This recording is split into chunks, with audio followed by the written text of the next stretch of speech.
Famille, savez-vous que si votre compagnie aérienne peut transporter vos bagages en soute allant jusqu'à 32 kilos chacun, bon, c'est un simple exemple, hein, c'est grâce à la Russie.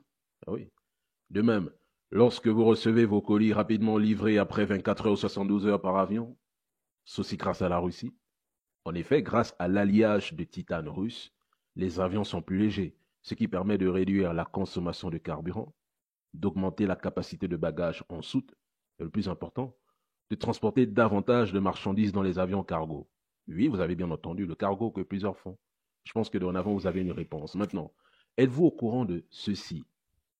En mars 2024, le président français Emmanuel Macron a demandé au Canada d'assouplir les sanctions sur le titane russe afin d'aider qui?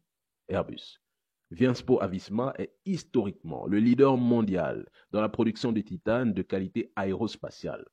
En fait, l'Occident ne voulait pas bloquer l'accès aux alliages et pièces forgées par le géant russe de peur de nuire à ses propres industries aéronautiques. Si la Russie a une longueur d'avance dans la conquête de l'espace, je pense que nous avons tous une réponse.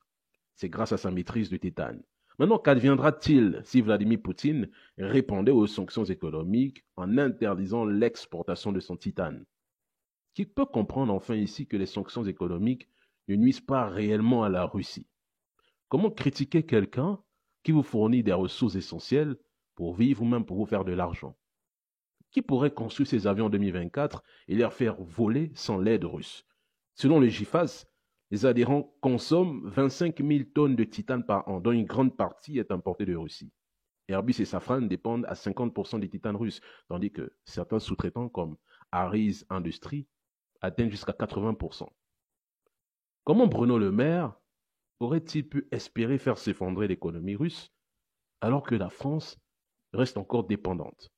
Et même dans plusieurs secteurs, il n'y a même pas que le titane, il y a le gaz. Comment aurait-il pu